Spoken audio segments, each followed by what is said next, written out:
মুর্শিদাবাদ আর মুর্শিদাবাদের ইতিহাস যা আপনি ঘুরে শেষ করতে পারবেন না। তো আজকে আমরা মুর্শিদাবাদের এমন একটি জায়গায় পৌঁছে গেছিলাম যেখানে হয়তো আপনারা অনেকে গিয়েছেন, কিন্তু এই যে বিল্ডিংটা দেখতে পাচ্ছেন এই বিল্ডিংয়ের ভিতরে আপনারা প্রবেশ করেন। কিছুদিন আগে এই বিল্ডিংটা সবার জন্য খুলে দেওয়া হয়েছে, তারপরে আবার বন্ধ করে দিয়েছিল। এই যে বিশাল বড় বিল্ডিং, সেই বিল্ডিংয়ে আমরা এখন প্রবেশ করব। আসুন আজকে জানা যাক মুর্শিদাবাদের ইতিহাসে এই বাড়িটি অর্থাৎ এই প্রাসাদটির ইতিহাস। এই যে বিশাল প্রাসাদটি দেখতে পাচ্ছেন, এই প্রাসাদটির এখন কাজ চলছে। এই প্রাসাদটি নির্মাণ করেন ওয়াসিফ আলী মির্জা 1903 খ্রিস্টাব্দে। বর্তমানে এই যে প্রাসাদটি আপনি দেখতে পাচ্ছেন, এই প্রাসাদটির বয়স হচ্ছে প্রায় 121 বছর। এই যে দেখুন, এই প্রাসাদটি কাজ চলছে। এই যে চারিদিকে বাঁশ বাঁধা, প্রাসাদটি দেখতে অসাধারণ। প্রাসাদটিতে এখন ঢোকার জন্য কোনো টিকিট দেওয়া হয় না, যখন খোলা থাকে তখন টিকিটের মূল্য থাকে 10 টাকা। এই প্রাসাদটি দীর্ঘদিন বন্ধ থাকার পর খুলে দেওয়া হয়েছে জনসাধারণের জন্য। তারপরে নির্মাণের কাজ চলছে। প্রাসাদটির দ্বিতলায় উঠতেই আপনি দেখতে পাবেন সামনে একটা সুন্দর মূর্তি। এই যে দেখতে পাচ্ছেন সামনে আছে, অসাধারণ এই ওয়াসিফ আলী মির্জা তার নিজ বাসস্থান অর্থাৎ বাস করার জন্য এই প্রাসাদটি নির্মাণ করেন। দেখুন চারিদিকে রয়েছে এই যে বেলজিয়াম কাঁচের তৈরি সমস্ত আলমারি। অসাধারণ, জাস্ট এক কথা অসাধারণ। আপনারা অনেকে হয়তো এখানে গিয়েছেন এবং অনেকে যাননি। দেখুন উপরটা দেখুন, এটি 3 তলা বিশিষ্ট।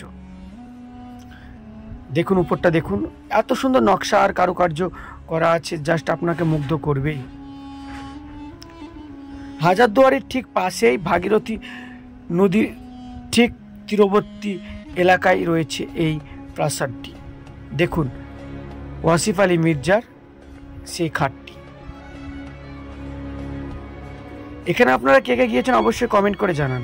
দেখুন বন্ধুরা খাটটি, এই যে দরজাগুলো দেখতে পাচ্ছেন, এই দরজার ভিতরে কি আছে আমরা দেখতে গিয়েছিলাম, কিন্তু সেখানে সেরকম কিছু দেখা যায়নি, কারণ সেগুলো বন্ধ ছিল এবং আমরা অনেক রিকোয়েস্ট করার পর আমাদেরকে এখানে প্রবেশ করতে দিয়েছিল। দেখুন বন্ধুরা, অনেক দস্তাবেজের কাগজ রয়েছে এখানে। এই যে বেলজিয়ামের সব কাঁচ দিয়ে তৈরি এগুলো আছে। মুর্শিদাবাদ আসলে তখনকার সময় আপনি একটা জিনিস লক্ষ্য করে, বেলজিয়াম কাঁচ আপনি দেখতে পাবেন সব জায়গায়।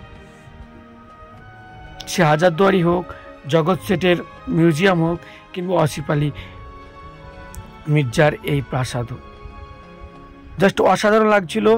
আমরা খুব সুন্দরভাবে ঘুরলাম, কিন্তু দুঃখের বিষয় হচ্ছে আরও যে এর ঘরগুলি আছে সেই ঘরগুলিতে নির্মাণের কাজ চলায় সেগুলি বন্ধ রেখেছে। এবং আমরা এর বাইরেটা দেখার চেষ্টা করি। এই যে বাইরেটা দেখুন, বাইরেটা আরও পুরনো রয়েছে, অসাধারণ লাগছে দেখতে।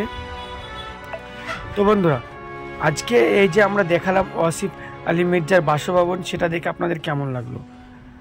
বর্তমানে এটি সরকারের তত্ত্বাবধানে দেখাশোনা চলছে এবং এটিকে ভালোভাবে একটা উন্নত মানের মিউজিয়াম করার পরিকল্পনাও চলছে।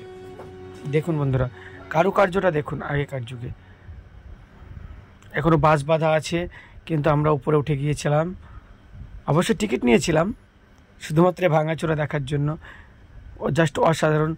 লালবাগের সঙ্গে যে ইতিহাস, মুর্শিদাবাদের সঙ্গে যে ইতিহাস জড়িত আছে, সেটা বারবার আমাদেরকে ডাকে। এই যে দেখুন, বাইরে একটা বিশাল বড় বাগান ছিল, কালের পরিবর্তে সামনে রয়েছে আমাদের ভাগীরথী নদী।